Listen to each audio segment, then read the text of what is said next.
the Pac-12 and Big 12 are in a showdown over membership. With media rights negotiations ongoing, the Pac-12 has only a little over a year left before its current media rights expire. With layoffs at Disney and Fox supposedly out of negotiations, the Pac-12 is forced to scramble for linear coverage of their product offerings. Meanwhile, the Big 12 has maintained ongoing conversations with the four corner schools: Colorado, Arizona, Arizona State, and Utah. We already took a look at the pros for Colorado staying in the Pac-12. You can check that video out at the end of this. But the second part, today's part of our two-part series, we're going to explore the positives of Colorado making that move to the Big 12. The first thing that comes to the mind with a jump to the Big 12 is, ironically, the promise of stability. I say ironically because Colorado, being a former member of the Big 12, had originally left it to join the Pac-12 due to, at the time, the Big 12's own instability with its members. Situations change, however, and presently, with Texas and Oklahoma making their way to the SEC and the departures of USC and UCLA from the Pac-12, the Big 12 has expanded out of necessity. Their efforts and those of their new commissioner have paid off as the Big 12 has renegotiated their media rights deal with their media partners in ESPN and Fox for the next 6 years. While not as financially lucrative as the offerings of the Big 12, the Big 10, and the SEC, the Big 12 has eliminated the disruptors from their conference and has aligned their remaining brands, including their new members, out of a necessity to keep each other afloat.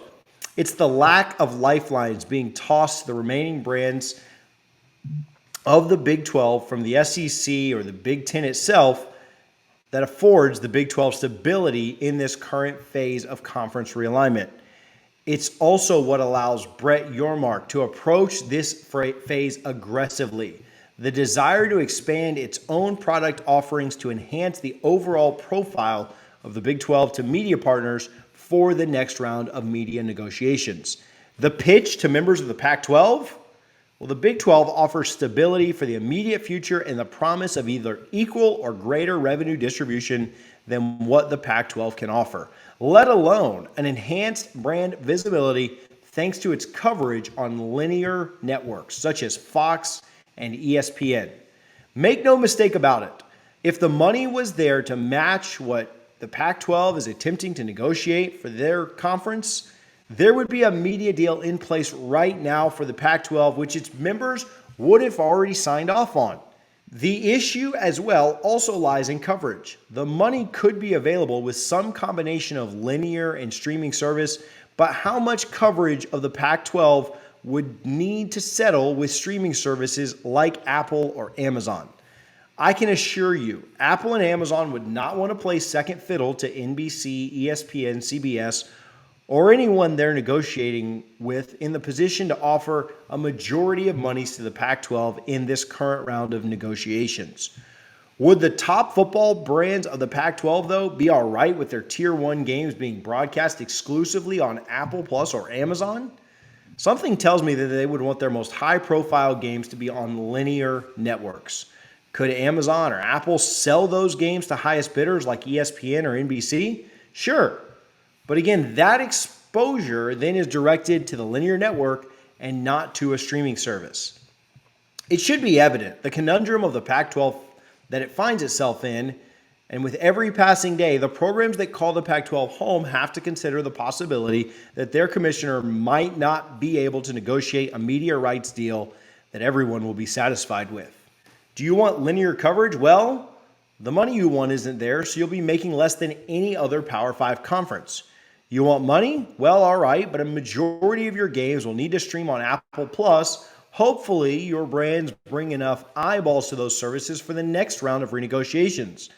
And hopefully, your brand values don't take a hit as a result of the reduced exposure. Or, if you're Colorado, you have an offer on the table to join the Big 12, you may not have to worry about any of the issues that I've just outlined. Not to mention the added benefits of coaches being able to recruit with confidence and communicating which conferences their prospects would even be playing in. Colorado might enjoy the relationship it shares with its conference peers in the Pac-12, but with the investment they've made in athletics and specifically into football these last few years, can it really afford to wait much longer as the Pac-12 continues media deliberations? As we've seen out in the East, the ACC has its own problems and might tear itself apart from within.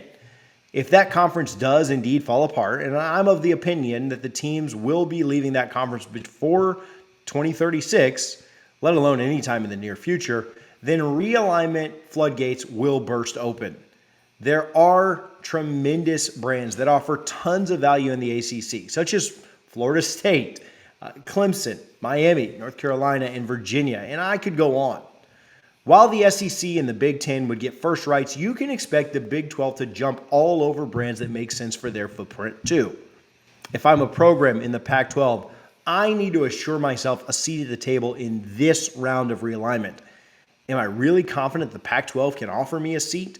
If I don't jump now and others do, will I be left behind? This is what Colorado and the Four Corner schools must consider, especially if the Big Ten comes knocking and snatches Washington and Oregon. If the ACC gets rated, do their brands take priority over the Pac-12 brands? That's debatable, but should Colorado take the risk? There's going to be a risk involved with any of this, and I think it's probably wiser for Colorado to go than to chance staying. I want to give some love to our friends over at Gramco before we wrap this up. thegramco.com for the absolute best in Delta 8 products on the market. Listen, they're products that I have used. I know their owners. I know the folks that work with the company. I've used their products. I've marketed their products a ton. They are the best Delta 8 products on the market. Check their reviews.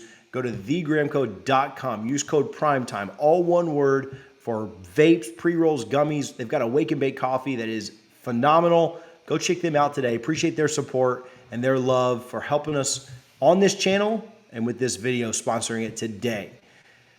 We have a lot to look forward to with conference realignment this summer, so definitely make sure that you're subscribed and you continue to watch what we bring you on the channel. We will be all over any news that might come out about Colorado and conference realignment. If you like this video, do me a favor and also comment below. Do you agree that Colorado should leave? Do you agree with my last video that they should stay in the Pac-12 and try to make that work? What do you think I'm overlooking here in my case for Colorado to jump to the Big 12? Is there anything I'm giving too much weight to or putting too big of an emphasis on? Let me know your thoughts. I look forward to hearing what you have to say and whether or not you think they should leave or stay in the Pac-12 or go to the Big 12. I want to hear what you guys think, so let's chat about it down below. If you missed our video on why they should stay in the conference that they're in now, the Pac-12, you can click right here to watch it. Thank you guys, as always, for watching the prime time for college football.